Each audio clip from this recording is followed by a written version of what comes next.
దివి నుంచి భూకి దిగి వచ్చిన దివ్యాత్మ స్వరూపులందరికీ కూడా ఆత్మ ప్రణామాలు.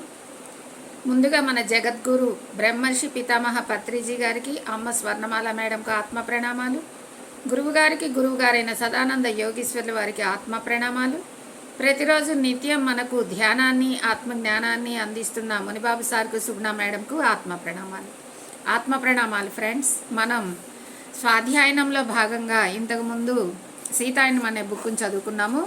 ఇప్పుడు ఆత్మాయనం అనే బుక్ని చదువుకుంటున్నాము. నిన్నటి ఆత్మాయనంలో మరి భౌతిక శరీరంలో నుండి సూక్ష్మ శరీరము బయటికి వెళ్ళి అనేక లోకాలు తిరిగి రావటం, దీనిని మృత్యువుని కూడా చావు అనేది లేదు అని స్వానుభవంగా తెలుసుకోవటం జరిగింది అని చెప్పేసి అక్కడ తెలుసుకోవటం జరిగింది. అక్కడి నుంచి ఇప్పుడు మనం తెలుసుకుందాము, ఇంకా చదువుకుందాము. భౌతిక శరీరాన్ని పక్కన పెట్టి కూడా అనుభవాలు పొందటం సాధ్యమని నువ్వు రుజువు చేశావు.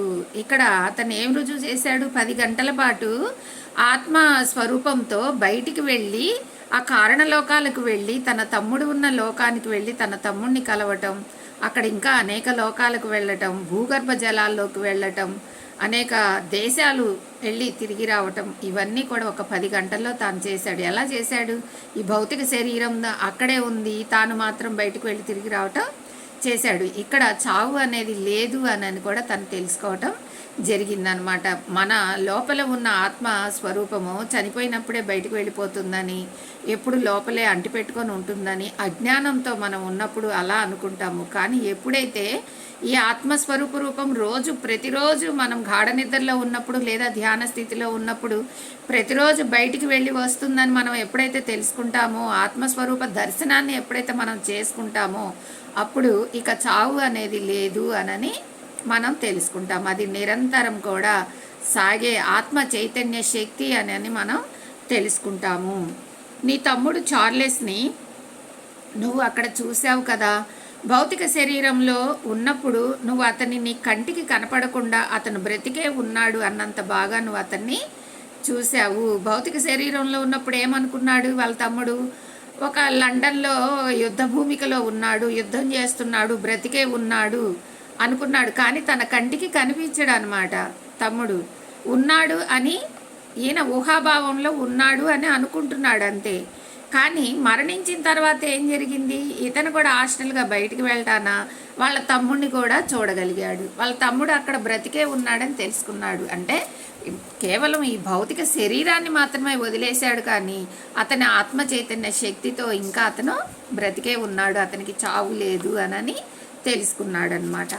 అతనితో మాట్లాడాడు, అతనితో భూమికలో ఉన్నాడని, నిర్ణీత సమయాలలో నువ్వు ఆ భూమికల్లోకి వెళ్ళి అతనితో గడపవచ్చని తగిన సాక్ష్యాన్ని సంపాదించావు. ఇక్కడ ఇంకా చావు అనేది లేదని తెలిసిపోయింది కదా. ఇక నా తమ్ముడు ఇప్పుడు ఇంతకు మునిపైతే లండన్లో నుండి భౌతిక రూపంలో ఉన్నప్పుడు అతను వస్తేనే అతన్ని కలవటం జరుగుతుంది, అతను వస్తేనే లేదైతే అతని దగ్గరికి వెళ్తేనే ఆ లండన్ వెళ్తేనే అతన్ని కలవటం జరుగుతుంది. కానీ ఇప్పుడు ఆత్మస్వరూప రూపంలో అతని దగ్గరికి ఎప్పుడు కావాలంటే అప్పుడు వెళ్ళొచ్చని తెలుసుకున్నాడు కదా. ఇక అతను మరణించలేదని, అతను ఎప్పుడు సజీవంగా ఉన్నాడని కూడా తెలుసుకున్నాడు కదా. అది చెప్తున్నాడు ఇక్కడ. చార్లెస్కి హాస్టల్ భూమికల పరిస్థితుల గురించి తెలిసింది. చాలా తక్కువ అని నీకు తెలుసు. అది అతనికి హాస్టల్ భూమికల గురించి అంటే అతను కూడా ధ్యాన స్థితిలో ఉండి ధ్యానం నేర్చుకొని ఈ హాస్టల్ స్వరూపముగా హాస్టల్గా అతను ఆత్మస్వరూపాన్ని ప్రయాణించి ఉన్నట్లయితే అతనికి ఎక్కువగా లోకాలన్నీ తెలిసి ఉండేవి. కానీ అతను ఈ మధ్యనే ఆ భౌతిక శరీరాన్ని వదిలేసి అక్కడ ఉన్న కొన్ని లోకాలు మాత్రమే తిరుగుతున్నాడు. కాబట్టి అతనికి భూమికలు, అక్కడ ఉన్న కారణలోకాల్లో ఉన్న భూమికలు తక్కువనే తెలుసని నీకు తెలిసింది. ఇప్పుడు వాళ్ళ తమ్ముడికి ఏ లోకం తెలుసు? ఆ లండను, అతను ఏ యుద్ధాలు చేశాడో అవన్నీ కూడా అక్కడక్కడే తిరుగుతున్నాడు అనమాట. అందుకని అంతవరకే కొన్ని మాత్రమే తెలుసని ఇతనికి తెలిసింది. కానీ ఇతను ఆ 10 గంటల్లోనే ఎక్కువ భూమికలన్నీ కూడా చూడటం జరిగింది. ఎలాగా అంటే భారతీయ నేస్తం ద్వారా అతను సపోర్ట్ చేయబట్టి, అతను చూపించబట్టి ఆ లోకాలన్నీ కూడా ఈయన కూడా చూడటం జరిగిందనమాట. అయినా కానీ అతను అక్కడ బాధలు పడుతున్నాడని మాత్రం చెప్పలేదు. అక్కడ ఏమైనా హాస్టల్ రూపంలో ఆయన ఏమైనా బాధలు పడుతున్నాడా? అతను ఏమైనా నరకాన్ని అనుభవిస్తున్నాడా? అక్కడ ఈ భౌతిక శరీరాన్ని వదిలేశానని ఏమైనా దిగులు పడుతున్నాడా? ఏమీ లేదు, హ్యాపీగా ఉన్నాడు, ఎంజాయ్ చేస్తున్నాడు. అధ్వానంగా బ్రతుకుతున్నాడని కూడా చెప్పలేదు. అక్కడ ఏమన్నా తినడానికి అన్నం లేదు, తాగడానికి నీళ్లు లేవు, పడుకుంటానికి బెడ్ లేదు, ఇవన్నీ ఏమన్నా బాధపడుతున్నాడా? అధ్వానంగా ఏమన్నా పడి ఉన్నాడంటే అది లేదు. అంతటా హ్యాపీగా ఆనందంగా ఉన్నాడంట. మనిషి భయపడే విధంగా అక్కడ ఉంటుందని కూడా చెప్పలేదు. ఏమైనా భయపడుతున్నాడా? అయ్యో నా వాళ్ళు లేరే, నా అన్న లేడే, నా అమ్మ లేదే, నా అక్క లేదే, నా తల్లి లేదే, నా చెల్లి లేదే, నా బంధువులంతా లేరు, నా స్నేహితులంతా లేరు అని అక్కడ ఏమైనా ఒంటరిగా ఏమైనా బాధపడుతున్నాడంటే అది కూడా లేదు. అక్కడ ఉన్న వాళ్ళంతా కూడా ఆత్మస్వరూపులే కాబట్టి వాళ్ళతో చక్కగా మనం కలిసి మెలిసి ఉండవచ్చు అని అర్థం చేసుకున్నాడనమాట. కాబట్టి మృత్యు భయాన్ని పోగొట్టుకోవటం వైపుకు ఒక అడుగు వేశాడనమాట.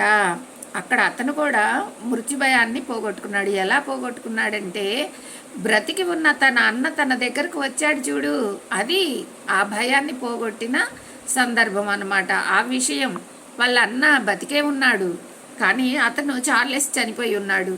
కానీ వాళ్ళ అన్న తన దగ్గరకు వచ్చి వాళ్ళ తమ్ముడిని కలిసి మాట్లాడాడు కదా, తనతో కలిసి డిన్నర్ చేశాడు కదా, తనతో కలిసి వాళ్ళ సొంతిల్లు పూర్వంలో తల్లిదండ్రులతో పాటు ఉన్న ఇంటికి వెళ్ళి అక్కడ కొంతకాలం గడిపాడు కదా. ఇవన్నీ జరగటం వల్ల ఏం తెలుసుకున్నాడు? చావు అనేది లేదు. నా అన్న బ్రతికుండగానే నా దగ్గరకు వచ్చాడు, నేను భౌతిక శరీరాన్ని వదిలేశాను, కానీ నాకు చావు అనేది లేదు, నేను ఆత్మ చైతన్య శక్తితోనే ఉన్నాను అని చార్లెస్ కూడా తెలుసుకోవడం జరిగింది. ఈయన ఆత్మస్వరూప రూపంలో అతని దగ్గరికి వెళ్ళటం వల్ల.